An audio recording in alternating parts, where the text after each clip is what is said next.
Let's move now to the next iteration. So we saw this one, find there. Let's use now find mesh uniform surface refinement. We saw in this one that it was non-uni for the edges.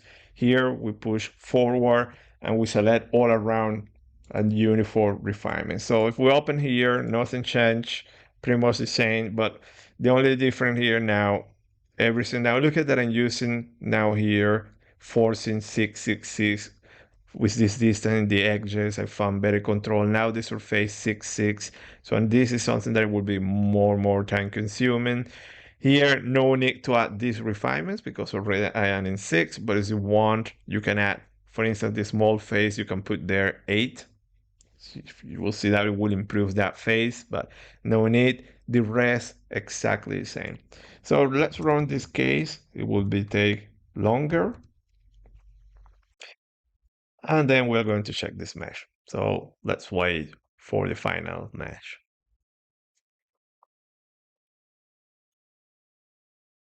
Okay, so we have a mesh. Everything as usual look perfect. So now that we have, so remember, I like to work castellation, then snapping each step at a time. Okay, even here I'm doing things automatically that I have true. I like to do first castellation to be sure that I have all my refinements, regions, features, curvature, everything looks nice there. And then I move to the snapping, okay? So in this case, let's take it now, these two steps are okay. Let's now do the boundary layer, the one that tends to be tricky.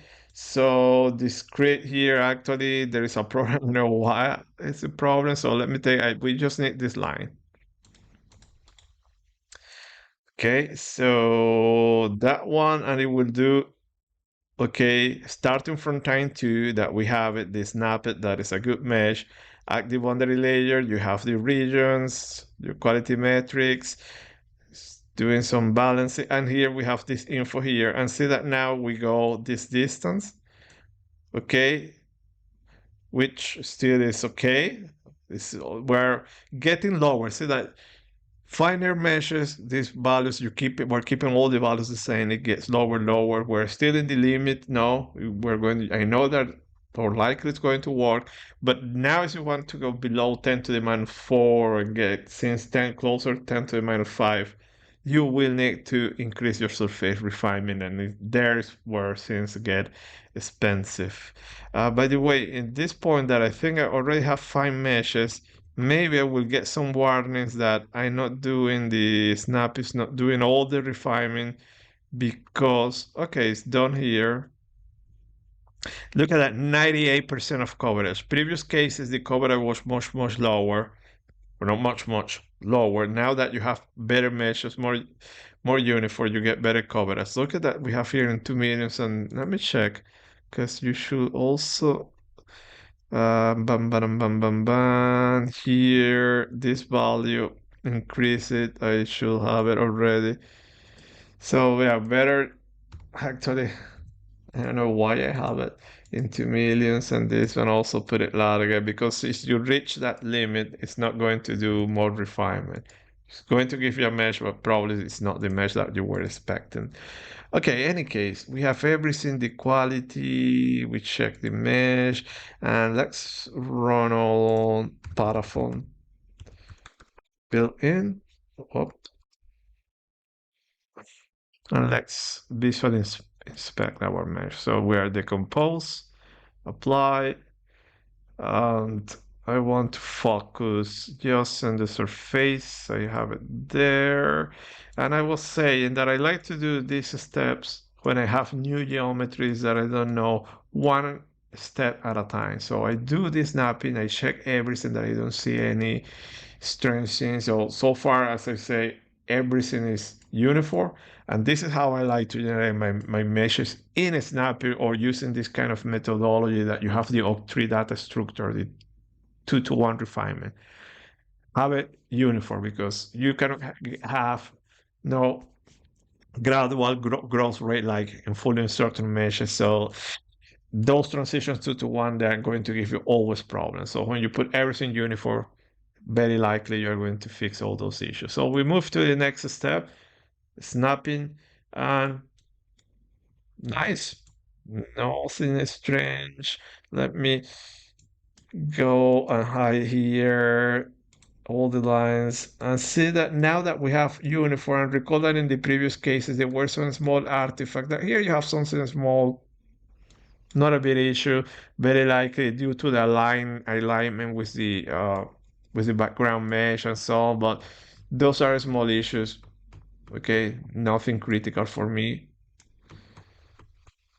And I recall some people in some discussions that I had from people, and they claim that if you get a triangulated surface, these issues are going to disappear. I can bet you that they're not going to disappear. And then, well, some small issues there. Okay, probably you can be also having more control there. You can fix that, but this is quality metrics. You can also play a little bit with the quality metrics, reduce, to avoid that, but not a big issue. I'm happy with this. And now we move to the next step. Access this, and there you go.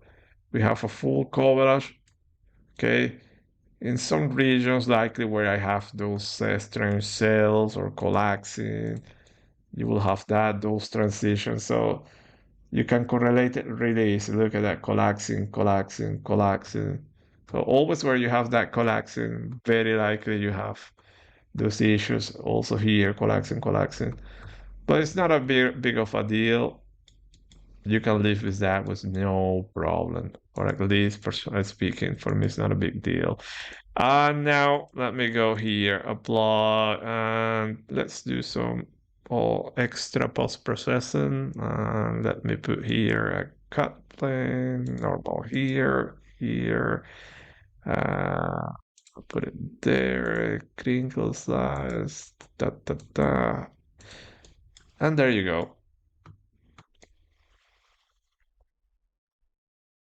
And honestly, this is not a mesh bad at all. This is very nice. Have everything there, your character, no big issue, and this can give you very good results, okay, this mesh. So here we have, okay, so this I have to inspect. What is this? Okay, it is strange. Okay, yeah, probably. Yeah, I'm taking, yes, I'm reading all those STS image, and here I have the image when I have the chaff. Okay, so be careful about that. So yeah, be careful when you're reading a lot of files, but it's not a big deal. I will leave it there. Let me move here, there, apply,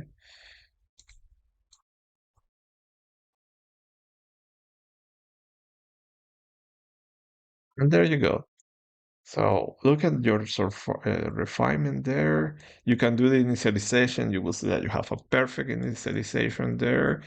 And I wanted to see here that assume there those collapsing is just this there. So you can get now an idea. If you add a fillet there, likely that problem is going to disappear. So give it a try. You have the geometry, and I can guarantee you that you are not going to have that problem. But it will be up to you if you are happy with that fillet or no. But for the rest, perfect mesh. Okay, so this is all you have here. Our workflow. You can keep refining the mesh. You can go smaller values, no closer near wall values. Remember that if you want to go below 10 to the minus 4, you need to add more refinement on the surface. Also recommend you to create a box here, and in that box apply the technique that you have local refinement in your background mesh, so you can use lower values of region surface refinement, so you manage better the memory.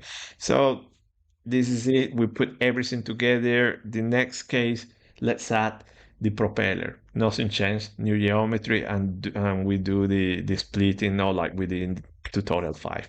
So see you next video. Bye.